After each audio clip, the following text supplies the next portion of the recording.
25வது வசனத்தை வாசிக்க கேட்போம். உபாகமம் 33ஆம் அதிகாரம் 25வது வசனம். இரும்பும் வெண்கலமும் உன் பாதரட்சின் கீழ் இருக்கும், உன் நாட்களுக்கு தக்கதாய் உன் பலனும் இருக்கும் என்றான். ஆமென். ஹல்லேலூயா. தேவனுடைய நாமத்தை பற்றி இந்த வசனம் பாருங்க. இரும்பும் வெண்கலமும் உன் பாதரட்சியின் கீழ் இருக்கும், உன் நாட்களுக்கு தக்கதாய் உன் பலன் இருக்கும் என்றான். ஆமென். உன் நாட்களுக்கு தக்கதான ஒரு பலன் உனக்கு இருக்கும். ஆமென். நாட்கள் எல்லா நாளும் ஒரே நாளாக இல்லை. நான் வார வாரம் சொல்றேன், அந்த நாள் சொல்லல. நேற்றுக்கு நம்ம நல்லா இருந்தோம், இன்னைக்கு முடியல. சிலருடைய வாழ்க்கையில பாருங்க, கொஞ்ச நாள் நல்லா இருப்பாங்க, கொஞ்ச நாள் பலவீனமா இருப்பாங்க, கொஞ்ச நாள் சில பிரச்சனையில இருப்பாங்க, போராட்டத்துல இருக்கும். சில நாட்கள் எல்லாமே சிலர் சொல்லுவாங்க, இந்த மாசம் போய்க்க, இந்த மாசம் சீக்கிரமா முடிஞ்சா பரவாயில்ல, இந்த வருஷம் ஏன் வந்துருச்சு, இந்த வருஷம் பிறந்திலிருந்தே கண்ணீரும் துக்கமும் வேதனையும் தான் அப்படின்னு எல்லாம் சொல்றது உண்டு. அப்ப இங்க ஆண்டவர் சொல்ற பாருங்க, உன் நாட்களுக்கு தக்கதான பலன் உனக்கு இருக்கும். ஆமே. நீ உலகத்துல வாழ்ற ஒவ்வொரு நாளும் எந்த சூழ்நிலையில நீ கடந்து போறியோ அதுக்கு தக்கதான ஒரு பலனை நான் உனக்கு கொடுப்பேன்னு சொல்றேன்.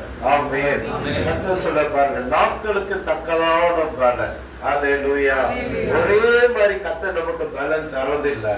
நம்ம கடந்து போற அந்த சூழ்நிலைகளை சமாளிக்கவும், அதுல இருந்து வெளியே வர்றதுக்கும், அந்த பிரச்சனையிலிருந்து, போராட்டத்திலிருந்து, நெருக்கத்திலிருந்து, சூழ்நிலையிலிருந்து வெளியே வர்றதுக்கு கர்த்தர் நம்மள என்ன செய்யறாரு? பலன் தருகிறார். ஆமே.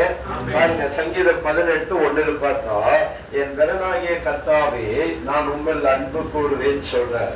இன்னும் சங்கீதம் பாருங்க 22:19 சொல்லும் போது தேவனுடைய வார்த்தை சொல்லுகிறது, உங்களுடைய பலத்தினால எனக்கு சகாயம் கிடைக்க பண்ணும் அப்படின்னு சொல்றார். 22:19 சங்கீதம். 29ஆம் சங்கீதம் 11 சொல்லுது, கர்த்தர் தமது ஜனத்துக்கு சமாதான அருளை பலனை கொடுக்கிறாரா. ஆமென். இந்த சங்கீதங்கள் எல்லாம் சங்கீதக்காரன் எழுதுப சொல்றாரு பாருங்க. ஒருத்தர் சொல்றாரு, நான் உங்களிடத்துல அன்பு கூறுவேன், இன்னொருத்தர் சொல்றாரு எனக்கு சகாயம் பண்ணும், இன்னொருத்தர் சொல்றாரு எனக்கு பலனை தாரும் அப்படின்னு சொல்லி. ஹல்லேலூயா. அப்ப தேவனை சார்ந்து நம்ம நிற்கும் போதுதான் நமக்கு ஒரு பலன் தேவன் தருகிறார். ஆமே.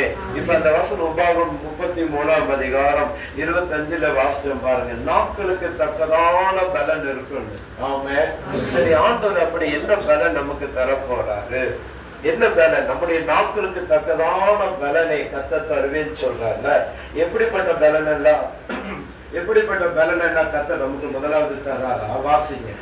உபாகமம் 8ஆம் அதிகாரம் 17-18 வசனம் வாசிங்க. முதலாவது கர்த்தர் எந்த பலன் நமக்கு தராரா? உபாகமம் 8ஆம் அதிகாரம் 17-18 வசனம். என் சாமர்த்தியமும் என் கைபலனும் இந்த ஐஸ்வர்யத்தை எனக்கு சம்பாதித்தது என்று நீ உன் இருதயத்திலே சொல்லிக் கொள்ளாமலும் இருக்க எச்சரிக்கையாய் இருந்து உன் தேவனாய கர்த்தரை நினைப்பாயாக. அவரே உன் பிதாக்களுக்கு ஆணையிட்டு கொடுத்த நம்முடைய உடன்படிக்கையை உறுதிப்படுத்தும்படி இந்நாளில் உனக்கு உண்டாயிருக்கிறது போல ஐஸ்வர்யத்தை சம்பாதிக்கிறதான பலனை உனக்கு கொடுக்கிறவர். ஆமென். ஹல்லேலூயா. மோசே மூலமா இஸ்ரவேல் ஜனங்களுக்கு தேவன் சொல்லி வர வார்த்தை. அப்படி சொல்லி வரும்போது மோசே சொல்றாரு, உனக்கு வீடு, வாசல், தோப்பு, வருமானம், உனக்கு சம்பாத்தியம், ஐஸ்வர்யம் இதெல்லாம் நீ வந்துட்டனா, என் ஞானம் எனக்கு இது தந்தது, என் சாமர்த்தியம் இது சம்பாதிக்க வச்சது, என் திறமை இது எனக்கு கிடைக்கும்படி செய்து என்று சொல்லாது இருப்பனாக. ஏன்னா உனக்கு ஐஸ்வர்யத்தை சம்பாதிக்கிறதுக்கு யார் பலன் தர்றாரோ உன் தேவனாய் கர்த்தர் தான் உனக்கு அந்த பலனை தருகிறவர். ஹல்லேலூயா. பாருங்க, வேதம் சொல்லுது, நீ ஐஸ்வர்யத்தை சம்பாதிக்கிறதுக்கு, நாம ஐஸ்வர்யத்தை சம்பாதிக்கிறதுக்கு கர்த்தர் நமக்கு பலனை தருகிறார். ஆமே. ஆண்டவர் என்ன சொல்றாரு? நீ என்ன 24 மணி நேரம் என்ன ஆராய்ச்சிட்டே இரு, என்ன தூச்சிட்டே இரு, என் வசனத்தை, என் வேதத்தை படிச்சுட்டே இரு, நான் உனக்கு சம்பளம் தரேன், சாப்பாடு தரேன், வாழக்கூடாது எல்லா வழி தரேன்னு சொல்லல. ஆண்டவர் எப்படி சொல்ற பாரு, நீ சம்பாதிக்கணும், நீ உலகத்துல வாழணும்னா நீ சம்பாதிக்கணும். உனக்குன்னு மனைவி இருக்கு, உனக்குன்னு பிள்ளை இருக்கு, உனக்குன்னு குடும்பம் இருக்கு. அப்ப இந்த குடும்பத்தை இது எல்லாத்தையும் உலகத்துல நீ வாழணும்னா நீ சம்பாதிக்கணும். அப்ப அதுக்கு கர்த்தர் பாருங்க, அதுக்குண்டான பலனை தருகிறாராம். ஹல்லேலூயா. ஆமென். பாருங்க, சம்பாதி நமக்கு நிறைய பேர் என்ன நினைக்கிறாங்கன்னா, ஸ்தோத்திர சம்பாதிக்கிறது கிடையாது. வேலை செய்யறது உண்மைதான். வேலைக்கு போறது, காலையில வேலைக்கு போய் சாயங்காலம் வர்ற வரைக்கும் வேலை செய்யறாங்க. எங்க அம்மா அடிக்கடி ஒரு பழமொழி சொல்லுவாங்க எங்கிட்ட, நான் வேலை செய்யற நாட்களில, வேலை செய்யற காலத்துல எப்பாவது ஒரு தடவை தான் ஊருக்கு போவேன் கேரளாவில். சரி, அப்ப எங்க அம்மா அப்பா எல்லாம் கேரளாவில் இருக்கும். போகும்போது எங்க அம்மா ஒரு 500 ரூபா தான் கொடுன்னு சொல்லுவோம். நான் சொல்லி இல்லம்மா அப்படின்னு. இப்படியே ஒவ்வொரு தடவையும் கேட்கும்போது இல்லைன்னு சொல்லுவாங்க. ஆனா வீட்டுக்கு வேண்டியதெல்லாம் கொடுத்துருவேன், எக்ஸ்ட்ரா கேட்கும்போது இல்லைன்னு. ஒரு நாள் எங்க அம்மா ஒரு பழமொழி சொல்லும்போது நான் கொஞ்சம் சிந்திச்சேன். அம்மா எப்படி சொன்னாங்கன்னா, இப்படி சொன்னாங்க, பறக்க பறக்க பாடுபட்டு படுக்கிறதுக்கு ஒரு பாய் கூட இல்லையே லியோனேங்கிற மாதிரி இருந்துச்சு. அதாவது எப்ப கேட்டாலும் வேலை இருக்கு வேலை இருக்கு வேலை இருக்குன்னு வீட்டுக்கே வர மாட்டேங்கிறேன். ஏன் நாளைக்கு வேலைக்கு இல்லம்மா வேலை இருக்கு, நாளைக்கு வேலை இல்ல, அந்த ஐட்டம் கொடுக்கணும், நெய்யடிக்கணும், ஒட்டணும், ஊதணும், வைக்கணும், இப்படியே சொல்லிட்டு இருப்பேன். அப்ப ஆண்டவன் எங்க அம்மா சொல்றாரு, எப்ப கேட்டாலும் வேலை இருக்கு வேலை இருக்குன்னு. ஆனா செலவுக்கு காசு கேட்டா இல்லைன்னு சொல்றேன். அதுக்குதான் ஆண்டவர் எங்க அம்மா சொன்னாங்க, பறக்க பறக்க பாடுபடுறாங்க. சாப்பிடறதுக்கு நேரம் இல்ல, தூங்குறதுக்கு நேரம் இல்ல. சரியா, சாப்பிடறதுக்கு நேரம் இல்ல, தூங்குறதுக்கு நேரம் இல்ல, நல்லது கெட்டதுக்கு போறதுக்கு நேரம் இல்லை. அப்புறம் எல்லாம் பிஸியா தான் இருக்கு. ஆனா கையில என்ன இருக்குன்னு ஒரு ஓட்ட காலனி கூட கிடையாது. உண்மையா சிலர் பாருங்களேன், வந்து ஊருக்கு வரும்போது வந்துட்டு போகும்போது கடன் கேட்பாங்க. அப்ப ஆண்டவர் சொல்றாரு, நான் உனக்கு பலனை தந்திருக்கிறேன், நீ சம்பாதிக்கணும். நீ சம்பாதிச்சாதான் உன்னால நிம்மதியா வாழ முடியும். ஆமென். நீ சம்பாதிக்காத வரைக்கும் நிம்மதிங்கிற வார்த்தை நீங்க பயன்படுத்தவே முடியாது. சம்பாதிக்கலைன்னா நீங்க நினைச்ச மாதிரி உள்ள வாழ்க்கை வாழ முடியாது. சம்பாதிக்கலைன்னா உங்களை மதிக்க மாட்டாங்க உலகத்துல. சம்பாதிக்கலைன்னா உங்க பிள்ளைகளுக்கு நீங்க கரையேற்ற முடியாது. உங்க பிள்ளைகளுக்கு ஒரு நல்ல வாழ்வாதார வாழ்க்கையை கொடுக்க முடியாது. நீங்க ஆண்டுக்குள்ள நம்ம கத்தருக்குள்ள வந்தாலும் கூட நகையே போடாம இருந்தாலும் அதுக்கு ஈக்குவலா தான் கேட்டுட்டு போறாங்க. நகை காதலி கழுத்துல நகை போட மாட்டோம், ஆனா அவங்க அதுக்கு ரிலேட்டடா என்ன கேட்கணுமோ கேட்கறாங்க. எந்த பொண்ணை வந்து சும்மா கல்யாணம் பண்ணிட்டு போறாங்க கேளுங்க. கிறிஸ்தவத்துக்குள்ள வந்து ஆண்டவரை ஏற்றுக்கொள்ள வந்ததுக்கு அப்புறம் ஒண்ணுமே வேண்டாம், உங்க பொண்ணை மட்டும் கொடுங்கன்னு கட்டுல சேரையோட யார் கூட்டிட்டு போறாங்க? யாரும் இல்ல. அப்ப என்ன வேண்டாம்னா, அந்த சூழ்நிலை வரும்போது யார்கிட்ட கேட்கலாம், எப்ப கேட்கலாம்? அப்ப ஏன் அந்த நிலைமை வருதுன்னா சம்பாதிக்காதனால. ஆனா ஆண்டவர் என்ன சொல்றாரு, உன் தேவனாய் கர்த்தர் உனக்கு ஐஸ்வர்யத்தை சம்பாதிக்கிறதுக்கு என்ன தர்றாரா? பலனை தருகிறாரா? ஆமென். அப்ப கர்த்தர் நமக்கு பலனை தந்துட்டாரு. ஏன் சம்பாதிக்க முடியாம போயிடுச்சு தெரியுமா? வாசிங்க நீதிமொழி 24ஆம் அதிகாரம் 5ஆம் வசனத்தை வாசிங்க. நீதிமொழி 24ஆம் அதிகாரம் 5ஆம் வசனம்.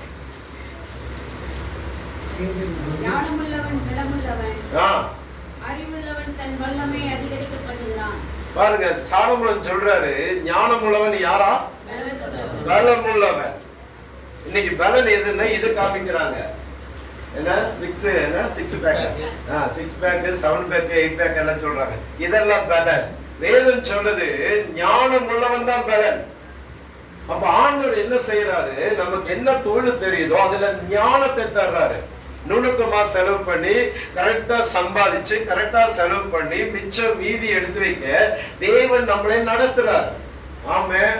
அப்ப யாருக்கு ஞானம் இருக்கிறதோ அவன் தான் பலம் உள்ளவன். அதனாலதான் நீதிபதி 4ஆம் அதிகாரம் 5-6 சொல்றது, நீ என்னத்தை சம்பாதிச்சாலும் சம்பாதிக்காவிட்டாலும் ஞானத்தை சம்பாதி, ஞானம் உன் வீட்டை கட்டும். இந்த ஞானம் எப்ப வரும்? நீதிமொழி 1:7 சொல்றது, கர்த்தருக்கு பயப்படுகிறதே ஞானத்தின் ஆரம்பம். யாக்கோபு 1ஆம் அதிகாரம் 5ஆம் வசனம் சொல்றது, உங்களில் ஒருவர் ஞான குறைவுள்ளவனாய் இருந்தா யாவருக்கு சம்பூர்ணமாய் கொடுக்கிற விடத்துல கேட்க கடவுது, அப்போ அவர் சம்பூர்ணமாய் தந்தருளுவார். ஆண்டவர் சொல்றார், உனக்கு ஞானம் இல்லையா, அறிவு இல்லையா, புத்தி இல்லையா, திறமை இல்லையா, இதுவே சொல்லி சொல்லி உன்னை நீயே சபிக்காதபடி என்கிட்ட கேளு, நான் உனக்கு தர்றேன். அல்லேலூயா. ஆமென். நான் உங்ககிட்ட தர்றேன். அல்லேலூயா. அப்ப கொஞ்சம் யோசிச்சு பாருங்க, சம்பாதிக்க பலன் தருகிற ஒரு சமயம் பாருங்க, ஸ்தோத்திரம். ஒரு சமயம் அந்த வடவழியில ஹாஸ்பிட்டல்ல அட்மிட் ஆக வேண்டிய சூழ்நிலை. என்ன, அப்ப நான் வேலை செஞ்சுட்டு இருக்கிற நாட்களில மத்தியான நேரம், இதே மாதிரி மத்தியானம் சாப்பிடுற நேரம், சரி ஒரு சின்ன வேலை இருக்கு, நான் செஞ்ச வேலை தங்க வேலை தான், ஒரு சின்ன வேலை, அதை முடிச்சுட்டு சாப்பிட போயிடலான்னு சொல்லி அதை முடிக்க போய் அது இழுத்துருச்சு வேலை. மத்தியானம் சாப்பிடல. 6 மணி ஆச்சு. இனி என்ன மதியம் சாப்பிடணுமா, நைட் சேர்த்து சாப்பிடலான்னு அப்படியே போயிடுச்சு. வேலை முடிச்ச உடனே பாருங்க என்ன நடந்ததுன்னா காய்ச்சல் வந்துருச்சு. அந்த காய்ச்சல் போய் செக் பண்ணி பார்த்தா நார்மல் காய்ச்சல் நினைச்சு அதுக்கு விடல. அப்புறம் ஒரு 10 நாள் கழிச்சு காய்ச்சல் வந்துட்டே இருந்தனால பிளட் டெஸ்ட் பார்த்தா டைஃபாய்டு. இப்போ அட்மிட் பண்ணணும். அதுதான் அந்த வடவழியில வெள்ளராங்கிற ஒரு ஹாஸ்பிட்டல்ல என்ன அட்மிட் பண்ணிட்டாங்க. என்னை அட்மிட் பண்ணது யாருன்னா என்னுடைய மாமா பையன். அவன் என்ன அட்மிட் பண்ணிட்டு மாமா பையன் என்ன சொன்ன, மச்சான் இப்ப வரேன்னு சொல்லி போனவன் 4 நாளா வரல. இப்ப நான் காய்ச்சல்ல போய் அட்மிட் ஆகி, நல்லா பாருங்க, காய்ச்சல் அட்மிட் பண்ணும்போது ஸ்வீட்டே வாயில கொண்டாலும் கசப்பா தான் தெரியும்ல. இப்ப 4 நாளுக்கு முன்னாடி அந்த அட்மிட் பண்ண அன்னைக்கு அந்த நர்ஸ் கேட்கறாங்க, இவருக்கு ட்ரிப்ஸ் போன வேற ஏதாவது சாப்பிட்டாரான்னு. இல்ல எதுவும் சாப்பிடல அப்படின்னா, சரி அப்போ ஒரு ஏதாவது போய் இட்லி வாங்கிட்டு வாங்கன்னு கீழே ஹோட்டலுக்கு போய், அந்த ஹாஸ்பிட்டலுக்கு கீழே ஹோட்டலுக்கு போய் பார்த்தா இட்லி இல்ல பரோட்டா தான் இருக்கு. இப்போ பரோட்டா நீங்க ஃப்ரெஷ்ஷா வாங்கினாலும் ஊற வச்சுதான் சாப்பிடணும் இல்லையா? இப்போ அது வாங்கிட்டு வந்துட்டாரு. இப்போ காய்ச்சலுக்கு எப்படி பரோட்டா சாப்பிட முடியும்? உங்களை என்னங்க சொல்ல, போய் ஒரு பண்ணு பிரெட் எல்லாம் வாங்கிட்டு வாங்க கொடுத்துட்டு இருந்துச்சு. இப்போ 3 நாள்ல அந்த ட்ரிப்ஸ் ஏற்றி ஃபீவர் எல்லாம் விட்டுருச்சு இருந்துச்சு. நல்லா பசி, நல்லா பார்த்துங்க, நல்லா பசி, ஃபீவர் விட்டுருச்சு, பசி, கையில காசு கிடையாது. இப்ப சரி ஏதாவது சாப்பிடலான்னு பார்த்தா இல்ல. அந்த அட்மிட் பண்ற அன்னைக்கு 3 நாளைக்கு முன்னாடி வாங்கின பாருங்க பரோட்டா, அதுதான் அந்த கபோர்ட்ல இருக்கு டேபிள்ல. சரி வேற என்ன பண்றதுன்னு சொல்லி அதை எடுத்து, குருமா கெட்டு போயிடுச்சு, அது மட்டும் தான் இருக்கு. அப்ப அதை எடுத்துட்டு ஜெபம் பண்ணி எடுத்து ஸ்மெல் பண்ணி பார்த்தா நல்லா இருக்கு, என்ன சூடோட வாங்கிட்டு வந்தது. சரின்னு சொல்லிட்டு ஜெபம் பண்ணி அதை பிச்சு இப்படி சாப்பிட போற நேரத்துல ஆண்டவர் பேசுறது, இந்த நிலைமை உனக்கு தேவைதானான்னு கேட்டார். பரிதாபப்படல, கர்த்தர் பரிதாபப்படல. ஐயோ என் மகனுக்கு இப்படி வந்துருச்சு, தரித்திரம், ஒரு சாப்பாட்டுக்கு வழி இல்ல, காசு கொடுக்கல, இப்படி பண்ணிட்டாங்கன்னு ஆண்டவர் பரிதாபத்தோடு வரல, வருத்தத்தோடு வரல, வேதனையோடு வரல, கண்டிக்கிறவராய் தான் வந்தார். இந்த நிலைமை உனக்கு தேவைதானா? ஆண்டவர்கிட்ட என்ன ஆண்டவர், நான் உனக்கு எதுக்கு வேலை கொடுத்தேன்? சாப்பிடுறதுக்கே உனக்கு நேரம் இல்லைன்னு எதுக்கு நீ வேலை செய்யற? நம்ம ஆளுங்க பெரும்பாலும் ஆட்கள் அப்படிதான் இருக்கீங்க. ஆண்டவர் பார்க்கிற வரைக்கும் பார்ப்பாரு, நீட்டா இழுத்து விட்டுருவாரு, 10 நாள் படுத்துட்டு வான்னு. 2 தெசலோனிக்கர் 3ஆம் அதிகாரம் 8-10 முடிய வாசிப்பாரு. வேலை செய்யாதவன் சாப்பிடாம இருக்க கடவுள். அப்ப வேலை செய்யறவன் ஒழுங்கா பண்றீங்களா? சாப்பிடுக்கு நீ சாப்பிட்டு சுகமா பலனா ஆரோக்கியமா இருந்தா கர்த்தர் சொல்ல உன்னை நான் ஆசீர்வதிக்கிறேன். உனக்குதான் சாப்பாடு வேண்டாம், தண்ணி வேண்டாம், தூக்கம் வேண்டாம்னு இருக்கு. அப்ப எதுக்கு நான் உன்னை ஆசீர்வதிக்கணும்? உனக்கு எதுக்கு நான் உன்னை ஆசீர்வதிக்கணும்? உன் வேலையே நான் ஆசீர்வதிக்கணும், உன் கையும் பிரயாசத்தை நான் ஏன் ஆசீர்வதிக்கணும், உன் தொழிலையே நான் ஆசீர்வதிக்கணும். அப்ப ஆண்டவர் சொல்ல பாருங்க, இங்க பாருங்க, ஸ்தோத்திரம், வாசிங்க. ஜோசுவாவின் புஸ்தகம் 14ஆம் அதிகாரம் 11ஆம் வசனம் படிங்க சீக்கிரமா. ஜோசுவா 14ஆம் அதிகாரம் 11, 12 படிங்க. அங்க ஒரு மனுஷன் சொல்றான் பாருங்க. ஜோசுவா 14ஆம் அதிகாரம் 11, 12. அனுப்புகிற நாளில் எனக்கு இருந்த அந்த பலன் இந்த நாள் வரைக்கும் எனக்கு இருக்கிறது. யுத்தத்திற்கு போகும் போக்குவரத்துமாய் இருக்கிறதுக்கு அப்பொழுது எனக்கு இருந்த பலன் இப்பொழுது எனக்கு இருக்கிறது. ஆகையால் கர்த்தர் அந்நாளிலே என்னை கர்த்தர் அந்த நாளிலே சொன்ன இந்த மாநாட்டை எனக்கு தாரும். ஏழக்கியரும் அரணியர் பெரிய பட்டணங்களும் உண்டென்று நீ அந்நாளிலேயே கேள்விப்பட்டாயே பற்றியே. கர்த்தர் என்னோடு இருப்பாரானால் கர்த்தர் சொன்னபடி அவைகளை 11ஆம் வசனத்தை பாருங்க, நான் வாசிக்கிறேன். மோசே என்னை அனுப்புகிற நாளிலே எனக்கு இருந்த அந்த பலன் இந்நாள் வரைக்கும் இருக்குது, இந்நாள் வரைக்கும் எனக்கு இருக்குது. யுத்தத்திற்கு போக்குவரத்துமாய் இருக்கிறதுக்கு அப்போது எனக்கு இருந்த பலன் இப்பொழுது எனக்கு இருக்குது. ஆமே. 7ஆவது வசனத்தை நீங்க வாசிச்சு பாருங்க. தேசத்தை வேவு பார்க்க கர்த்தரின் தாசனாகிய மோசே என்னை காதேஸ் பண்ணையிலிருந்து அனுப்புகிற போது எனக்கு 45 வயது இருந்தது, 40 வயதா இருந்தது. என் இருதயத்தில் உள்ளபடி அப்போ அவருக்கு மறு செய்தி கொண்டு வந்தேன். ஆமே. இப்ப பாருங்க, இப்ப எத்தனை வருஷம் பார்த்தோன்னா 10ஆம் வசனத்துல தாழ பாருங்க, 85 வயது உள்ளவனா இருக்கிறேன். மோசே இவர்களுக்கு தேசத்தை குறித்து பேசும்போது இது யார் சொல்றாருன்னா காலேப்பு. காலேப்பு கிட்ட மோசே சொல்றாரு, நீ கால் மிதிக்கும் தேசத்தை நீயும் உன் பிள்ளைகளும் சுதந்திரிப்பாக என்று. எப்ப சொன்னது? 40 வருஷத்துக்கு முன்னாடி. அப்ப காலேப்பு என்ன சொல்றாரு, 40 வருஷத்துக்கு முன்னாடி இருந்த அதே பலன் எனக்கு 85 வயசாயும் என் பலன் குறையல. இன்னைக்கு எனக்கு அந்த மலை தேசத்தை தாரும், மலை நாட்டை தாரும். என்னால இன்னைக்கு மலை ஏற முடியும், என்னால இன்னைக்கு மலை ஏற முடியும், யுத்தத்துக்கு போக முடியும், யுத்தத்துல எல்லாம் பண்ண முடியும் என்று சொல்றாரு. அப்ப பாருங்க, எல்லாம் பாருங்க, 40 வயதுல இருந்து அதே பலன் 85 வயதாயும் பலன் குறையல.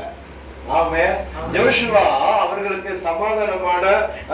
சமாதானமான ஒரு நிலத்தை கொடுக்கலான்னு பார்த்தா, அதாவது சமாதானமா இருக்க கொடுக்கல. காலேப்பு கேட்டு வாங்குறாரு, எனக்கு மலை நாட்டை தாரும். அங்க ஏனேக்கர் எபேசர் எல்லாம் இருக்கிறாங்கன்னு தெரியும். பட் நான் அவங்களோட கூட சண்டை போட்டு யுத்தம் பண்ணி அவங்களை துரத்தி அது எனக்கும் என் பிள்ளைகளுக்கும் என் சந்ததிக்கும் அதை நான் சுதந்திரமாக்கி கொள்ளுகிறேன். அல்லேலூயா. அப்ப ஆண்டவர் என்ன சொல்றாரு, உன் தேவனாய கர்த்தர் உனக்கு ஐஸ்வர்யம் சம்பாதிக்கிறதுக்கு பலனை தருகிறவர். அல்லேலூயா. ஆமா. இப்ப இவர் சாட்சி கொடுக்கிறார்ல, பாருங்க, 40 வயதா இருந்த பலன் 80 வயதாய் என் பலன் குறையல. ஆமே. இப்ப நம்ம என்ன சொல்றோம் சொல்லுங்க, நம்ம என்ன சொல்றோம்? 40ல எல்லாம் முடிஞ்சது. கரெக்ட். ஏன்னா 30-20 வயசுல ஹார்ட் அட்டாக் வந்துருது, 30 வயசுல ஹார்ட் அட்டாக் வந்துருது இல்ல. அப்ப ஆண்டவர் இப்ப முதலாவது நான் சொல்ல வருது என்னன்னா, நாட்களுக்கு தக்கதான பலன் வரும். உங்களுடைய தேவைக்கு தக்கதான பலன் உங்களுக்கு கர்த்தர் தருவார், நீங்க சம்பாதிக்கத்தக்கத. ஆமென். ஹல்லேலூயா. அப்ப ஆண்டவர் விரும்புறது என்ன? நீ என்ன தேடும்போது வேணா தரித்திரமா இருக்கலாம், நீ என்ன தேடும்போது கடன்ல இருக்கலாம், நீ என்ன தேடும்போது பிரச்சனையில இருக்கலாம், நீ என்ன தேடும்போது போராட்டத்தில் இருக்கலாம், நீ என்ன தேடும்போது கடன் பிரச்சனையில சிக்கி என்ன பண்றன்னு சொல்லி மறைந்து வாழ வேண்டிய சூழ்நிலை நீ இருந்திருக்கலாம் என்ன தேடும் போது. ஆனா இப்ப நீ என்ன தேடின பிறகு அதே சூழ்நிலையில நீ இருப்பியானா நீ என்ன தேடுவதில் என்ன லாபம்? அப்போ நீ என்ன தேடி வரும்போது நீ என் பிள்ளை இல்லை, அப்பதான் நீ என்ன தேட ஆரம்பிக்கிற. ஆனா இப்ப நீ என் பிள்ளை, இன்னும் நீ ஆசீர்வாதமா இல்லைன்னா உனக்கு வெட்கக்கேடு இல்லை, எனக்கு தான் வெட்கக்கேடு. அப்ப ஆண்டவர் என்ன சொல்றாரு, நீ எப்படி வாழணும், நீ எப்படி சம்பாதிக்கணும், நீ எப்படி உயரணும், உன் வேலையில, வியாபாரத்துல, தொழில, பிசினஸ்ல நீ எப்படி சம்பாதிக்கணுங்கிற ஞானம் உனக்கு நான் தர்றேன். அதை வைத்து வாழ்ந்து முன்னேற பழகு. ஹல்லேலூயா. ஆமென். அப்ப ஆண்டவர் அதை பலப்படுத்துறார். ஹல்லேலூயா. ஆமென். சிலரை பார்த்திருக்கீங்களா, பிசினஸ் ஆண்டவர் பார்த்துதான் இதை வச்சு தொழில் செய்யணும். இவங்க அழகா தூக்கி எவனை நம்ப கூடாதோ அவங்க கையில கொடுத்துட்டு முடிச்சிட்டு இருப்பாங்க. அதை கொடுக்க போற நேரத்துக்கு முன்னாடி வந்து கத்தடத்துல கேட்கணும் இல்ல. அதை கொடுக்க போற நேரத்துல பாருங்க, கொடுக்க போற நேரத்துல எங்கிட்ட நிறைய பிசினஸ் வரும். நான் ஊழியத்துல இருக்கனால இந்த MLM பிசினஸ் இருக்குல்ல, மல்டிபிள் அந்த பிசினஸ் எல்லாம் வரும். ஒரு நாள் ஆண்டவர் சொன்னாரு, நான் உன்னை அழைச்சது ஊழியத்துக்கு, பிசினஸுக்கு இல்ல. எந்த பிசினஸ் உங்ககிட்ட வந்தாலும் நீ அதுக்கு செவி கொடுக்கூடாது, ஒழுங்கு முறையே ஊழியத்தை மாத்திரம் கவனி. ஆமென். அதனால இப்ப எந்த பிசினஸ் பத்தியோ தொழிலை பத்தி எதையும் பேசுறது கிடையாது. ஆமென். ஹல்லேலூயா. அப்படி அது ஆண்டவர் இப்படி என்ன எச்சரிக்கிறதுக்கு முன்னாடி ஒரு பிசினஸ் வந்தது. சரி, அதுக்காக நான் ஜெபம் பண்ண, ஆண்டவரே இப்ப வந்திருக்கு, சரி ஏதோ நம்ம முழு நேரம் ஊழியம் ஏதோ இடையில இப்படி பண்ண ஏதோ வந்த வீட்டுக்கு உதவுமே சொல்லி பார்த்தா ஆண்டவர் போய் கேட்டா ஆண்டவர் சொல்றாரு, மனுஷனை நம்புவது பார்க்கலும் கர்த்தர் பேர்ல பற்றுதா இருப்பது நல்லது. அதனுடைய அர்த்தம் என்ன? இவன் சொல்லுவான் நம்பாத, இவன் ஏமாத்துவா அப்படின்னு. கொஞ்ச நாள் நல்லா வந்துச்சு, கடைசியில் பார்த்த எஸ்கேப் எங்க இருக்குன்னே தெரியல. நல்ல வேலை நான் போட்டது எனக்கு வந்துருச்சு. ஹல்லேலூயா. அப்ப ஆண்டவர் என்னன்னா ஏமாந்துட்டு போய் இப்ப நமக்கு கர்த்தர் ஒரு தொழில் தந்த அதை விட்டுட்டு போய் குறுக்கு வழியில ஷார்ட்டான ஸ்கூல்ல பெரிய பணக்காரன் ஆண்டவர் அப்படி நடத்த மாட்டார். ஆமென். நியாயமாக முத்தியாக நேர்மையாக நீங்க என்ன தொழில் செய்றீங்களோ அதை கர்த்தர் ஆசீர்வதிப்பார். ஆமென். சொல்லுங்க ஹல்லேலூயா. அப்ப நீங்க என்ன செய்யணும்? கொடுக்கிறவங்களா தான் இருக்கணும். சிலரை பார்த்துருக்கீங்களா, ஞாயிற்றுக்கிழமை சர்ச்சில காணிக்க போறது கூட பக்கத்துல இருக்கிறவங்க கிட்ட தான் 100 ரூபாய் கடன் வாங்கி போடுவோம். ஏன் வாங்கி போறேன்னு தெரியுமா? நான் எடுக்க மறந்துட்டேன், வீட்டுல போய் தரேன். ஒரு சமயம் ஆண்டவர் அப்படிதான் எனக்கு சொன்னார். ஒருத்தர் எனக்கு காணிக்க கொடுத்தாரு. காணிக்கை கொடுக்கும்போது ஆண்டவர் சொன்னாரு, நீ 2 பேருக்கு ஜெபம் பண்ணணும்னா. காணிக்கை எனக்கு தரது ஒரு ஆளு, ஆனா 2 பேருக்கு ஜெபம் பண்ணுனாரு. நான் கேட்டேன், யாருக்கு? இந்த பணம் கொடுத்தால இவங்க போய் கடன் கேட்டு வாங்கி தான் உனக்கு காணிக்கை தர்றாங்க. இந்த இவருக்கு கடன் கொடுத்தால அவருக்கு முதல்ல ஜெபம் பண்ணு, அப்புறம் உனக்கு தரல ஜெபம் பண்ணு. நான் அப்படியே ஜெபம் பண்ணேன், ஆண்டவரே இந்த சிஸ்டர் யார்கிட்ட இந்த பணம் கடன் வாங்கி எனக்கு காணிக்க தர்றாங்களோ இவங்களுக்கு கடன் கொடுத்தவங்களே முதல்ல ஆசீர்வதிங்க, 2வது உமக்கு கொடுத்து ஆசீர்வதிங்கன்னு. காரணம் இந்த ஜெபம் பண்ணதுக்கு அப்புறம் ஆண்டவர் அப்படியே சொல்லிட்டாரா பிரதர், நான் யார்கிட்ட வாங்கிட்டேன்னு சொல்லிட்டாரு, அப்படியே சொல்லிட்டாரு. ஏன் சொல்றேன்னா, நீங்க உங்களுக்கு ஆண்டவர் கைகாலெல்லாம் அந்த கை காலெல்லாம் ஒடிச்சு வளைஞ்சு பெண்டு கையிலாகாதவங்க கிடையாது, நல்லாதான் கர்த்தர் வச்சிருக்கிறார். அப்ப ஏன் சம்பாதிக்க முடியலன்னா ஞானம் இல்லாதனால, அறிவில்லாதனால. ஓசியா 4:6 சொல்றாரு, என் ஜனங்கள் அறிவில்லாதனாலதான் சங்காரமாகறாங்க. நீ என் பிள்ளைதான், நீ என் ஜனம்தான், ஆனா உனக்கு எது இல்ல? அறிவில்ல, புத்தி இல்ல, தெளிவில்லை. நான் உங்களை திட்டல, வசனம் அப்படி சொல்லுது. சரியா? ஆமென். அப்ப இன்னைக்கு ஆண்டவர் சொல்றாரு, இனி என் சமூகத்துல நீ வரும்போது சம்பாதிச்சுட்டு வா. ஹல்லேலூயா. ஆமென். கேளுங்க, ஆண்டவர்ட்ட போய் கேளுங்க, நான் என்ன தொழில் செய்யணும், என்ன பிசினஸ் பண்ணணும், என்ன வியாபாரம் பண்ணணும், என்ன தொழில எனக்கு ஆசீர்வாதம் வைத்திருக்கீங்க, அதை எப்படி செய்யறது, எப்படி பண்றது, நடக்கிறது அப்படி நீங்க ஆண்டவர்ட்ட கேட்டீங்கன்னா ஆண்டவர் உங்களை நடத்துவார். ஹல்லேலூயா. சொல்லுங்க ஆமென். ஹல்லேலூயா. அதுக்கு நான் சில வசனங்களை சொல்றேன், எழுதுறவங்க எழுதிங்க. சங்கீதம் 52:7, சங்கீதம் 62:7, சங்கீதம் 71:9. ஹல்லேலூயா. 71:9, இன்னும் பிரசங்கி 9:16. இந்த வசனம் எல்லாம் வீட்டுல போய் படிச்சுப்பாங்க. அப்ப முதலாவது கர்த்தர் என்ன சொல்றாங்க? முதலாவது தேவன் சொல்றது என்னன்னா, உனக்கு ஐஸ்வர்யத்தை சம்பாதிக்க நான் பலன் தரேன். ஆமென். ஹல்லேலூயா. ஆமென். நீங்க கடன் வாங்கி ஆண்டவர்ட்ட போய் நீங்க கடன் வாங்கிட்டு கர்த்தரை நீங்க ஆராதிக்கலன்னா நடக்கவே நடக்காது. ஏன் தெரியுமா? நீங்க கண்ணை மூடுன முதல் ஆளு யார் வரும் தெரியுமா? கர்த்தர் வர மாட்டாங்க. நீங்க யாருக்கு பணம் தரணுமோ அவங்கதான் ஃபர்ஸ்ட் வரும்.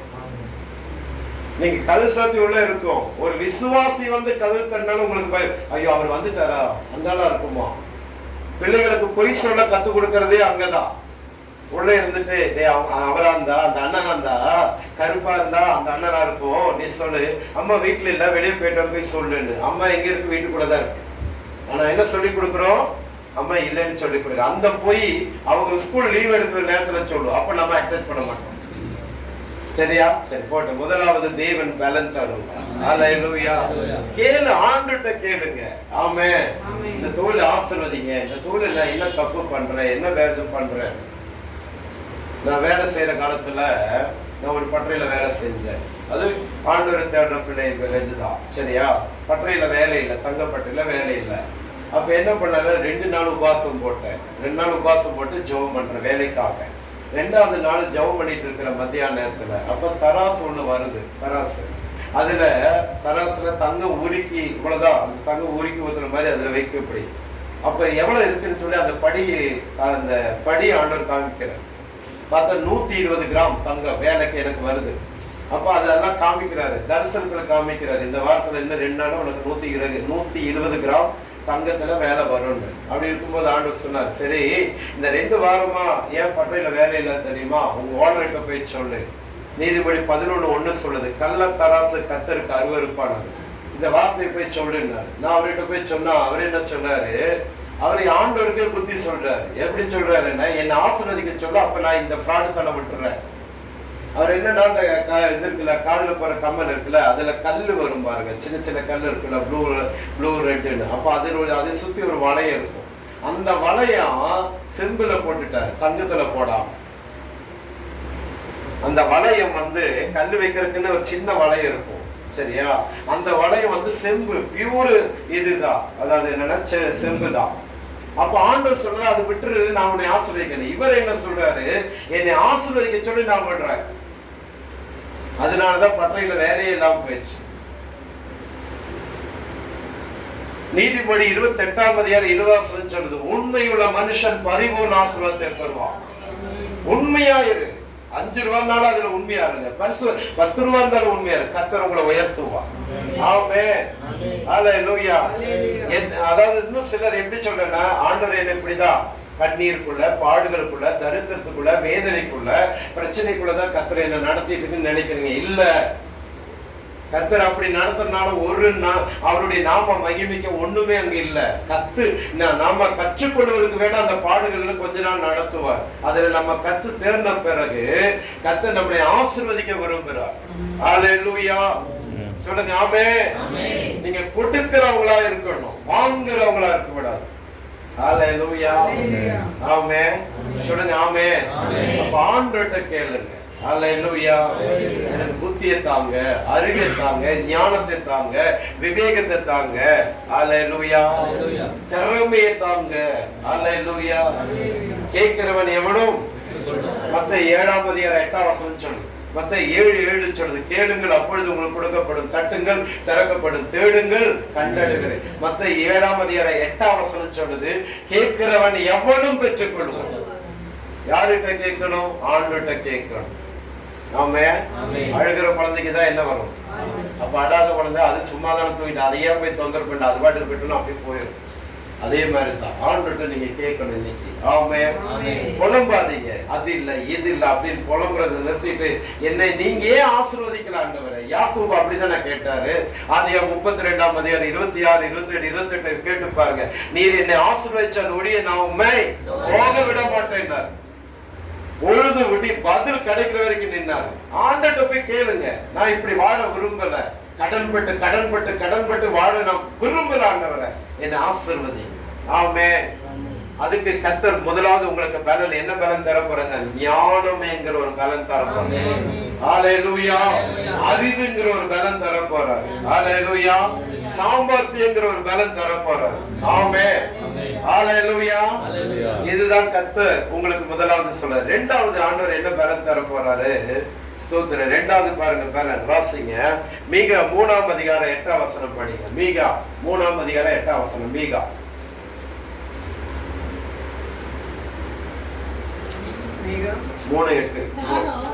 யாக்கோபுக்கு அவன் விடுதலையும் இஸ்ரவேலுக்கு அவன் பாவத்தையும் அறிவிக்கும்படி கர்த்தருடைய ஆவி அருளிய பலத்தினாலும் நியாயத்தினாலும் பராக்கிரமத்திலும் நிரப்பப்பட்டிருக்கிறேன்.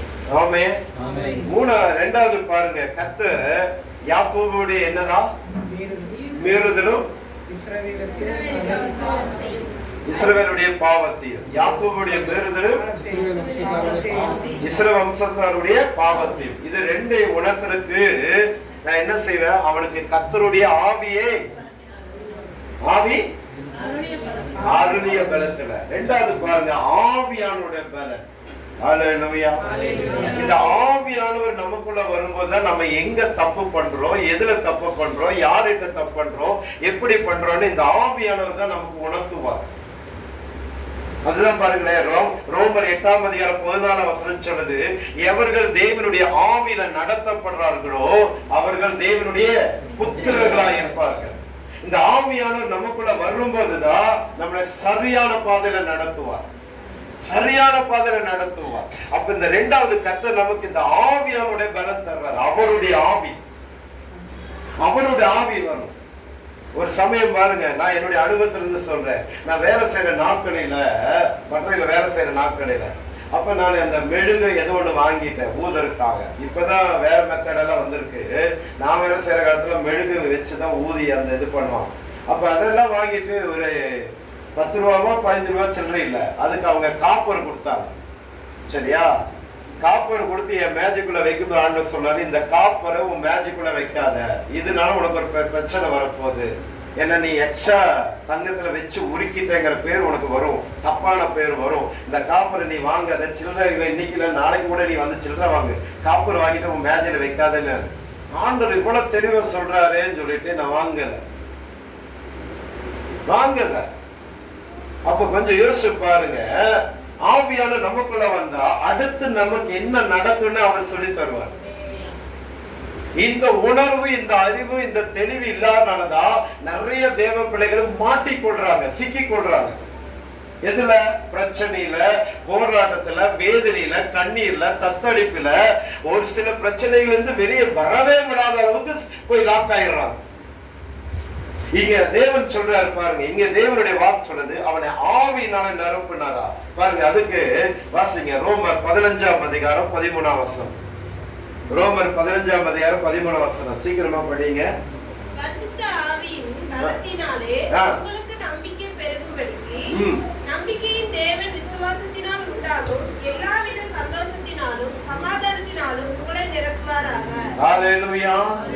பாருங்க அங்க சொல்றாரு பாருங்க, நம்பிக்கையின் தேவன். ஆமென் ஆமென். நம்பிக்கையில பாருங்க சொல்றாரு, நீங்க எல்லா விதமான சந்தோஷத்தினால சமாதானத்தினாலும் படிங்க அந்த வசனத்தை, கர்த்தர் உங்களை நிரப்புவாரா. ஆமென். அப்ப இந்த ஆவியானுடைய பலத்துல வந்தாதான், இந்த ஆவியானுடைய பலத்துல நீங்க இருந்தாதான் சரியா இருக்கும். இப்ப ஜெசி வந்து சாட்சி சொன்னார்ல, அண்ணன் மூலமா கரெக்டா வார்த்தை வரும், அது அன்னைக்கே நிறைவேறிச்சு, அன்னைக்கேன்னு சொல்றது எவ்வளவு. இப்ப ஜோம் பண்ற, இப்ப உங்களுக்கு இப்ப ஜெசி அன்னைக்கு இடையில வந்தாலும் ஜோம் பண்ண, ஆண்டவர் எனக்கு சொல்றாரு இன்னென்ன காரியங்கள் நடக்கும், இப்படி இருக்கும்னு சொல்லி சொல்றாரு நடக்குது இல்ல. அப்ப அது யார் சொல்லி தர்றாருன்னா ஆவியானவர் தான். ஹalleluya. அந்த ஆவியானவர் தான். அவ வந்து இன்னொன்னு சொல்லுவேன்னு நினைச்சா அது சொல்ல மறந்துட்டா ஜெசி. சென்னைக்கு போறதுக்கு முன்னாடி நான் சொன்னேன், அட்வைஸ் பண்ணி அனுப்பினேன். என்ன சொல்லு, நீ சென்னைக்கு போற, ஒழுங்கா தண்ணி நிறைய கூடி, ஹார்ட் ஆனது ஹீட் ஆனது எதையும் சாப்பிடாத, ஹீட் ஆனது சிக்கனோ இல்ல வேற ஏதாவது ஹீட் சம்பந்தப்பட்ட சாப்பிடாத, உடம்புல நீ வந்ததுக்கு அப்புறம் உன் சரீர ரீதியா நீ பாதிக்கப்படுதுன்னு கர்த்தர் சொல்றாருன்னு. அதே மாதிரிதான் வந்து பாதிச்சான். எங்கிட்ட கூட்டு சொன்னா இப்படி இருக்கு ஜெபம் பண்ணுங்க, அது வராம இருக்குதான் கர்த்தர் சொல்லி அனுப்புறாரு. அது மீறி வருதுன்னு என்ன பண்ண முடியும்? அப்போ ஆவியானவர் வந்துட்டா பாருங்க, இந்த ஆவியானவர் வந்துட்டா ரெண்டாவது பலன் வரும். எதுக்கு பலன் வரும் தெரியுமா? இந்த உலகத்துல எப்படி நம்ம வாழ்வதுன்னு. ஹalleluya.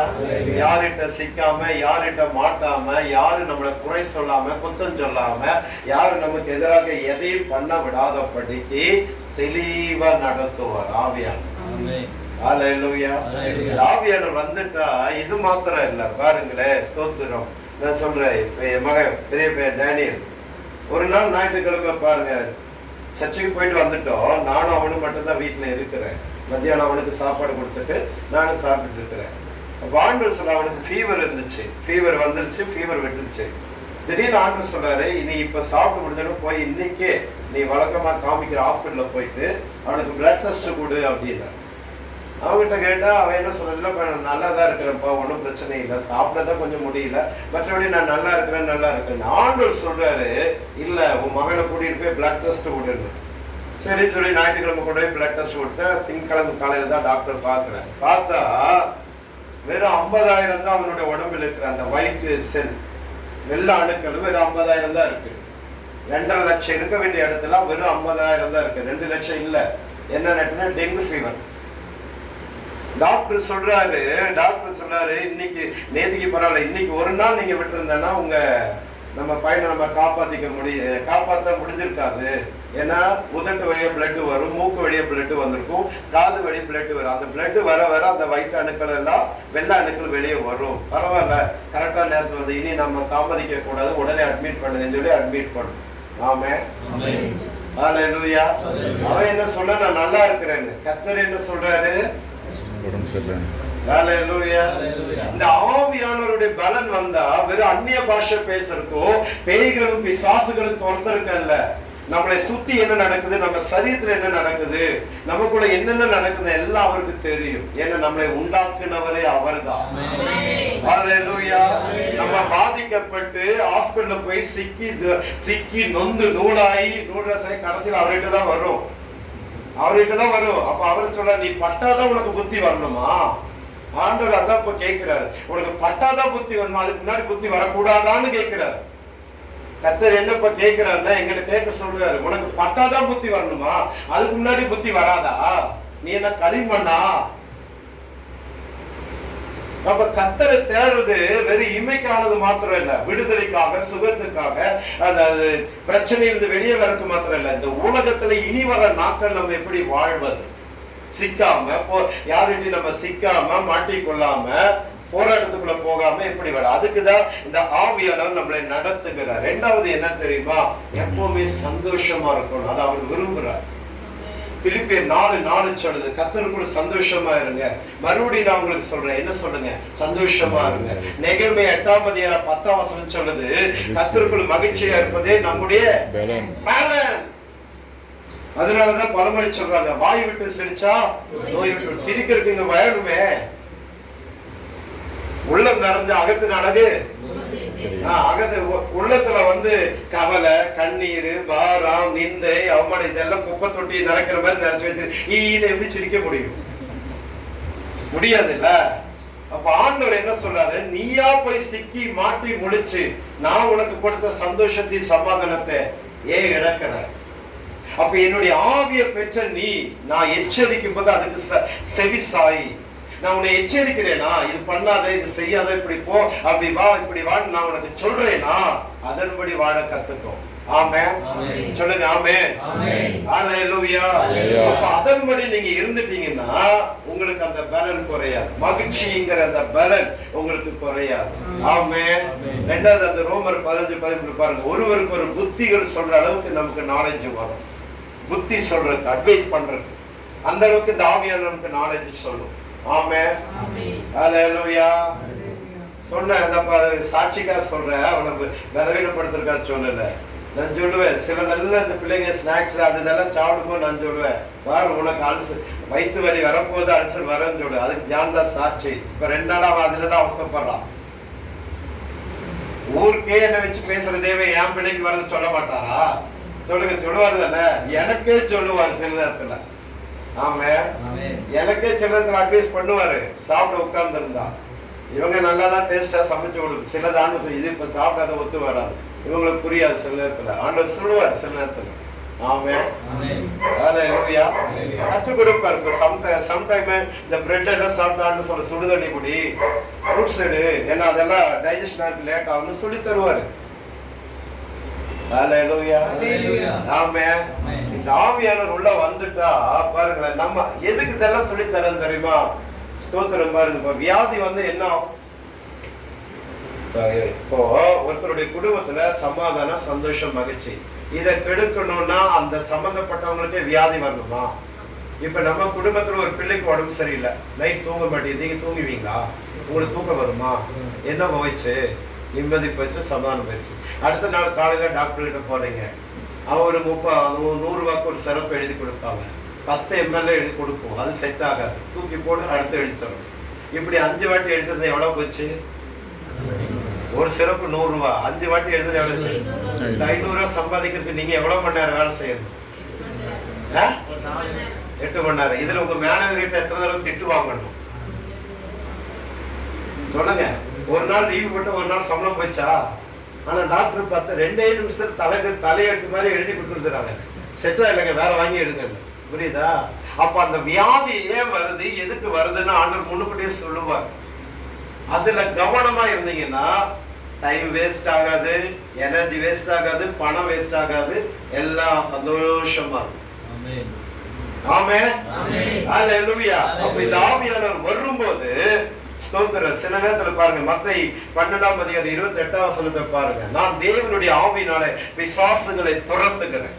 சில பலவீனங்கள், சில வியாதிகள், போராட்டம் வர்றதுக்கு காரணம் பிசாசு. பிசாசு தான் பலவீனம் கொண்டு வர. அப்புறம் சிலருக்கு அப்படி ஜெபம் பண்ணி வளைச்சா. நான் சென்னையில போனேன் ரொம்ப வருஷத்துக்கு முன்னாடி. சென்னையில 3 நாள் மீட்டிங்கினுடைய மீட்டிங் 3ஆவது நாள் ஞாயிற்றுக்கிழமை காலை ஆராதனை செய்தியெல்லாம் கொடுத்து, இந்த மாதிரி செய்தியெல்லாம் கொடுத்துட்டு தனித்தனியை ஜெபம் பண்ற நேரத்துல ஒருத்தர் கூட்டிட்டு வந்தார். இப்படிதான் இருக்கிறார், அப்படியே ரொம்ப சட்டை கட்டிட்டா எக்ஸ்ரே எடுத்த மாதிரி இருக்கும், அவ்வளவு லீனா இருக்கிறார். அவர் எங்கிட்ட சொன்னாரு, ஐயா எனக்கு சுகர் இருக்கு, ஜெபம் பண்ணுங்க. சுகர், சர்க்கரை இருக்கு, ஜெபம் பண்ணுங்க அப்படின்னு சொல்லி சொல்றாரு. நான் முடிக்கிறேன். சுகர் இருக்கு, ஜெபம் பண்ணுங்க அப்படின்னு சொல்லி சொன்னாரு. சரி, நான் நினைச்சேன் சுகர்னா நார்மலா தானே இருக்கு, எல்லாருக்கும் இப்ப ஃபேஷன் தானே. அவர் சொன்ன, என் சுகர் எவ்வளவு தெரியுமா உங்களுக்கு? 650 இருக்கு அப்படின்னா. நான் அப்படியே யோசிச்சு பார்த்தேன், 650 இருக்கா? அப்ப ஏன் இன்னும் நீங்க ஹோமா ஸ்டேஜுக்கு போகாம இருக்கீங்கன்னு கேட்டேன். என்னால நம்ப முடியல. உடனே அவங்க மனைவி சொல்றாங்க, சொல்றாங்க, ஐயா என் வீட்டுக்காரர் எப்படியாவது நீங்க காப்பாத்தி கொடுங்க. என்ன விஷயம்னா, அவரு பாருங்க, இவ்வளவு பெரிய குண்டா, காலையில ஒரு குண்டா சாப்பாடு சாப்பிடுவார், மத்தியானம் ஒரு குண்டா சாப்பாடு சாப்பிடுவார், நைட்டுக்கு இவ்வளவு பெரிய குண்டாவை சாப்பிடுவார், ஒரு நாளைக்கு 3 கிலோ அரிசி சாப்பிடுவார். ஆனா அவ்வளவு சாப்பிட்டுட்டு 3 கிலோ அரிசி சாப்பிட்டுட்டு எப்படி இருக்கிறாரு? ஊசி மாதிரி இருக்கிறார், ஒல்லியா இருக்கிறார். அப்பதான் டவுட் ஆயிடுச்சு. ஜெபம் பண்ணி பார்த்தா ஒரு ஆவி சொல்றது, பிசாசு, நான் தான் இவனுக்கு சுகர் கொண்டு வந்தேன். சரி, நீ எப்படி கொண்டு வந்த? அவர் தச்சு வேலை செய்யறவர், மர வேலை செய்யறவரு. அப்ப இவர் இதுக்கு முன்னாடி வேலை செய்யற இடத்துல அந்த ஓனருக்கு இவரை ரொம்ப பிடிக்கும், உண்மையா இருக்கிறாருன்னு சொல்லி. அப்ப என்ன விட்டு போகக்கூடாதுன்னு சொல்லி அவர் என்ன பண்ணிருக்காரு, அந்த ஓனரு இவரை மாத்திரம் ஒரு நாள் வீட்டுக்கு வர சொல்லிட்டு இவருக்கு மட்டும் ஒரு டின்னர் கொடுத்து, மத்தியானம் ஒரு லஞ்ச் கொடுத்துருக்கு சிக்கன்ல, அதுல சிலது வச்சு கொடுத்துருக்கு. இப்ப ஜெபம் பண்ணி அது வாந்தி எடுத்து அதெல்லாம் கிளியர் ஆகி போய் செக் பண்ணி பார்த்தா சுகர் நார்மலா தான் இருந்திருக்கு. டாக்டர் சொல்றாங்க, உனக்கு யார் சுகர் இருக்குன்னு சொன்னது. ஆனா அந்த சுகர் இருக்கும்போது டெய்லி அந்த இன்சுலின் ஊசி குத்திட்டே இருந்திருக்கு. இப்ப நார்மலா தான் சாப்பிடுறாரு. காலையில 2 இட்லி, மத்தியானம் கொஞ்சம் சாப்பாடு, நைட்டு. ஆனா அதுக்கு முன்னாடி குண்டா சாப்பிடுவார். அப்ப சில பலவீனங்கள் வரக்கு காரணம் சில ஆவிகள். அது ஆவினால, பிசாசுனாலதான் இந்த பலவீனம் வந்தது, சூனியத்தினாலதான் வந்திருக்கு, மந்திரத்தினாலதான் வந்திருக்கு, செய்வினையினாலதான் வந்திருக்கு. எப்படி தெரியும்னா இந்த தேவனுடைய ஆவி, இந்த தேவனுடைய ஆவி நமக்குள்ள வந்தாதான் நம்மளால கண்டுபிடிக்க முடியும். எப்படி ஒரு டாக்டரால பிளட் டெஸ்ட் பண்ணதுக்கு அப்புறம் தான் இது வைரல் ஃபீவரா, டைஃபாய்டா, நார்மல் ஃபீவரான்னு ஒரு டாக்டரால பிளட் டெஸ்ட் பண்ணதுக்கு அப்புறம் தான் சொல்ல முடியும். அதே மாதிரிதான் ஆவியானவர் நமக்குள்ள வந்தாதான் இது சாபத்தினால வந்ததா, பாவத்தினால வந்ததா, இல்ல சூனியத்தினால வந்ததான்னு கண்டுபிடிக்க முடியும். ஆமே. அப்ப 2வது இந்த ஆவியினால நம்மளை தேவன் பலப்படுத்துவார். அல்லேலூயா. கடைசி நான் முடிக்கிறேன். 3வது ஒரு வாசனம் சொல்லுங்க, நான் முடிச்சிடறேன். 2 சாமுவேல் 22ஆம் அதிகாரம் 40ஆம் வசனம். சீக்கிரம் படிங்க. 2 சாமுவேல் 22:40. சீக்கிரமா. 2 சாமுவேல் 22ஆம் அதிகாரம் 40ஆம் வசனம். யுத்தத்துக்கு நீ என்னை பலப்படுத்தி இடை கட்டி என் மேல் எலும்புவர்களை கீழ் மடங்காக்கினீர். அல்லேலூயா. 3வது பாருங்க, ஆண்டவர் நம்மளுக்கு என்ன பலம் தரேன் தெரியுமா? யுத்தம். ஆமென். 3வது பாருங்க, நமக்கு யுத்தம். அதாவது ஈரான் ஈராக்குக்கு இப்ப சமயத்துல சில நாடுகள் யுத்தம், அந்த யுத்தம் வேற, நமக்கு வர யுத்தம் வேற. நமக்கு இருக்கிற யுத்தம் யாரோட தெரியுமா? இந்த கண்ணுக்கே தெரியாத ஆவிகளோட. நிறைய பிரச்சனைக்கு மூல காரணம் பிசாசுதான். நீங்க இயேசுவை ஏற்றுக்கொண்டாலே பிசாசுக்கு பிடிக்காது. உங்களுக்கு யார் சூனி வைக்கணும், மந்திரம் வைக்கணும், செய்யணும் வைக்கணும் இல்ல. நீங்க பாவத்தின் வழியை விட்டு, சாபத்தின் வழியை விட்டு, அதாவது மாறுபாடான வழியை விட்டு நல்ல வழிக்கு நீங்க வரீங்க பாருங்க. எரோமியா 6:17 சொல்லுது, நல்ல வழி எங்கேன்னு பார்த்தா அதுல நடந்து கொள்ளுங்க. எது நல்ல வழி? கர்த்தரை தேடுவதுதான் நல்ல வழி. ஆமே. கர்த்தரை தாண்டி வாழ்கிறது தான் நல்ல வழி. ஆமே. இப்ப இந்த நல்ல வழிக்கு நீங்க வரனால அதுவே அவனுக்கு பிடிக்காது. அப்ப தினந்தோறும் யுத்தம் இருக்கும். நீங்க ஒரு சாட்சி சொன்னாலே பிரச்சனை வரும். நீங்க ஒரு சாட்சி சொன்னாலே பிசாசுக்கு பிடிக்காது. ஒரு சமயம் மேட்டுப்பாளையத்துல ஒரு ஊழியத்துக்கு போனேன். அந்த பிள்ளைக்கு 6 வயசு. இப்ப வரைக்கும் அந்த பிள்ளை, நான் போய் ஜெபம் பண்ணி அந்த கட்டுகள் உடைச்சு கிளியர் ஆகுற வரைக்கும் அந்த பிள்ளைக்கு பர்த்டே கொண்டாடல. 6 வயசாயி ஃபர்ஸ்ட் பர்த்டே கூட கொண்டாடல. அவங்க சொன்ன ஒரு காரியம் வேடிக்கையா இருந்தது. ஐயா, நாங்க திருச்செந்தூர்காரங்க, இங்க மேட்டுப்பாளையத்துல பிழைக்க வந்தோம். பிழைக்க வந்த இடத்துல எனக்கு ஃபர்ஸ்ட் ஒரு ஃபேன்சி ஸ்டோர் வச்சிருந்தோம். ஃபேன்சி ஸ்டோர் அதுல சம்பாதிச்சு ஒரு வீடு வாங்கணும். அந்த வீட்டை வச்சு 2 பேரும் வாடகை வச்சு அதுல சம்பாதிச்சு அதுல இருந்து இன்னொரு 2 வீடு வாங்கணும். அந்த 2 வீடை வச்சு அதுல வர வருமானத்துல மாசம் 2 மிஷினரிகளுக்கு சம்பளம் கொடுத்துட்டு வர மிஷினரி தாங்குற. இதெல்லாம் ஞாயிற்றுக்கிழமை காலை 6ஆம் ஒரு சிஎஸ்ஐ, அவங்க சிஎஸ்ஐக்காரங்க சிஎஸ்ஐ சர்ச்சில் சாட்சி சொல்றாங்க. என்னைக்கு நான் சாட்சி சொன்னேனோ அதுக்கப்புறம் தான் என் பிள்ளைக்கு இந்த பலவீனம். என்ன பலவீனம் தெரியுமா? அந்த பிள்ளைக்கு நாளைக்கு பர்த்டேன்னா 2 நாளுக்கு முன்னாடி அந்த பிள்ளையோட ஹார்ட் பீட் இப்படி துடிக்கு மேல போயிட்டு மூச்சு வாங்கும். கரெக்டா அந்த பிள்ளையோட பர்த்டேக்கு 2 days முன்னாடி வரும். 6 வருஷமா அப்படிதான் நடக்கும். வேற எந்த நாள்ல வராது, வேற எந்த மாசத்துல வராது, வேற எந்த டேலி வராது. கரெக்டா அந்த பிள்ளையோட பர்த்டேக்கு 2 daysக்கு பிஃபோர் அந்த மாதிரி வரும். அது பில்லு பார்த்தா கரெக்டா 10,400 தான். 6 வருஷமா அந்த ட்ரீட்மெண்ட் எடுக்கிறாங்க. 6 வருஷம் ஃபர்ஸ்ட் அந்த ட்ரீட்மெண்ட்டுக்கு என்ன போய் பில் எடுத்தாங்களோ கரெக்டா அந்த 10,400 தான். 2வது வருஷம் கூட அதே 10,400 தான். 3வது வருஷம் கூட தான். ஹாஸ்பிட்டல் ட்ரீட்மெண்ட் எடுத்து பில்லும் ஏறது இல்லை. இவங்க இந்த பிள்ளைக்கு இப்படி ஆயிடுச்சா கரெக்டா 10,400 ரூபாய் அவங்க எடுத்து வைப்பாங்க. கரெக்டா பர்த்டே முடிஞ்சு 2 நாள் கழிச்சு டீச்சர் ஆகி வீட்டுக்கு வரும். இப்படிதான் 6 நாள் 6 வருஷம் மன்னிக்கும் 6 வருஷம் இப்படி நடக்குது. இது விசித்திரமா இருந்துச்சு. சரி வாங்க சொல்லி போய் ஜெபம் பண்ணி அந்த கட்டளை உடைச்சு 7வது பர்த்டே முதல்ல என்ன கூப்பிட்டு நான் அந்த பிள்ளையோட சேர்ந்து கேக்கு வெட்டி நான் தான்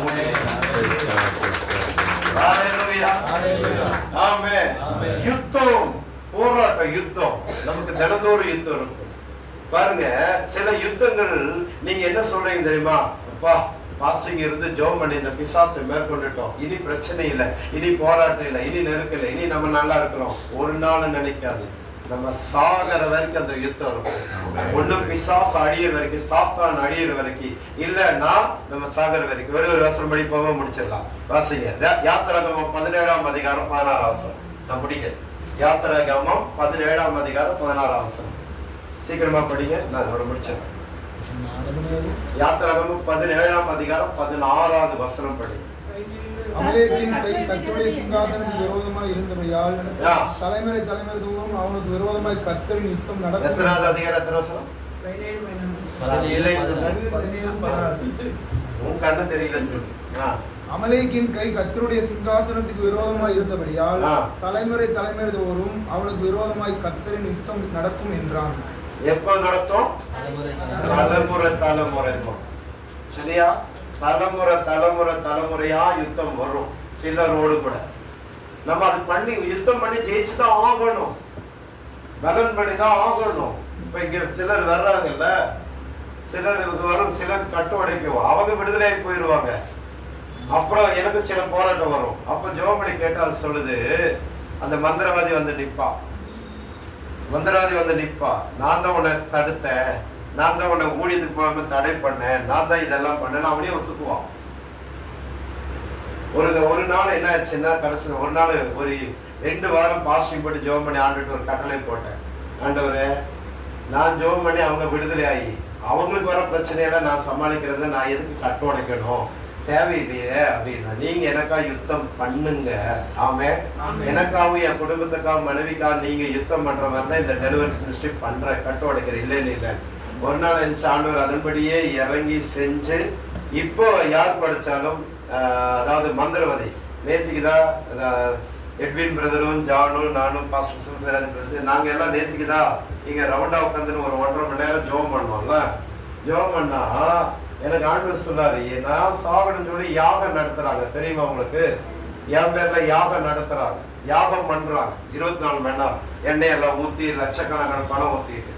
ஏன் அது பண்றாங்க அப்படின்னா, இங்க வந்தவங்க ஜெபம் பண்ணி போக விடுதலை ஆகாம போறது கிடையாது. அவங்க அப்ப மந்திரவாதிகள் எல்லாம் என்ன சொல்லுது, நாங்க நோகாம நைட் எல்லாம் உட்காந்து, எப்படி நாங்க நோகாம நைட் எல்லாம் உட்காந்து மந்திரம் பண்ணா இவன் நோகாம கட்டு உடைக்கிறான்மா. 5 மணி நேரம் உட்காந்து ஜெபம் பண்றது நோகாம உட்காந்து கட்டு உடைக்கிறான். அப்ப என்னன்னா அந்த யுத்தம் இருக்கும்.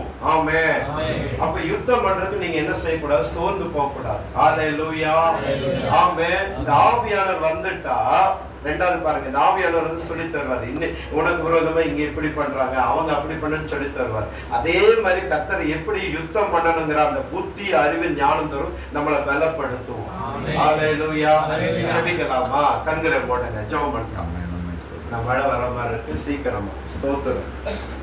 2 மணி தான் நான் சொல்றேன். நோட்டீஸ்ல போஸ்ட்ல அப்படிதான் போட்டிருக்கு, எல்லாருக்கும் 2 மணி தான். ஆனா 1:30 தான் ஆகுது. ஏன்னா மழை வருது இல்லை, நீங்க சீக்கிரம் கூடாது, என்னால சீக்கிரம் சாப்பிட்டு கிளம்பணும். அதனால நான் சீக்கிரம் முடிக்கிறேன். கண்களை மூடுங்க, கண்களை மூடுங்க, செபிக்க போறோம். இன்னைக்கு ஆண்டவர் சொன்ன ஒரு வார்த்தை என்ன பாருங்க. ஸ்தோத்திரம். நாட்களுக்கு தகுந்த பலன் உனக்கு வரும், நாட்களுக்கு தகுந்தது. நீங்க என்ன நாட்கள்ல கடந்து பாருங்க, நாட்களுக்கு தகுந்த மாதிரி